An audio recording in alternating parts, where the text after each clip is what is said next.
Pemungutan suara pemilihan presiden semakin dekat, termasuk pelaksanaan kampanye terbuka untuk mengantisipasi hal-hal yang tidak diinginkan dan menciptakan kondisi cooling system. Polsek Denpasar Utara bersama instansi terkait gencar melakukan sidak penduduk pendatang.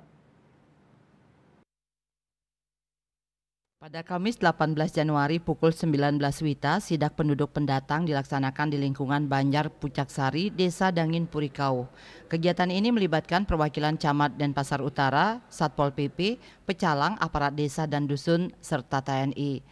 Kapolsek Denpasar Utara, Ibtu Putu Carlos Dolesgit, Jumat menjelaskan pihaknya bersama instansi terkait sejak beberapa hari lalu gencar melakukan sidak pendataan serta penertiban penduduk non-permanen. Seperti pada Rabu 17 Januari pukul 19.30 WITA, razia tersebut dilaksanakan di Banjar Umasari, Desa Dangin Purikaja, Kecamatan Denpasar Utara.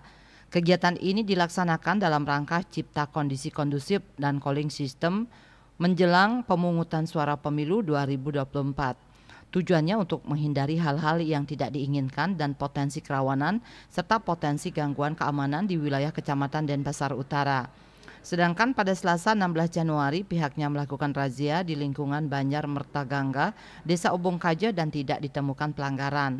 Lebih lanjut, mantan Kanit Tipikor Satreskrim Polresta Denpasar ini menjelaskan kegiatan ini sangat membantu upaya Polri untuk melakukan cipta kondisi dan cooling system pemilu 2024. Selain itu, sebagai basis deteksi dini terhadap potensi konflik berdasarkan keberadaan penduduk serta karakteristik wilayah berdasarkan pada asal penduduk, budaya penduduk.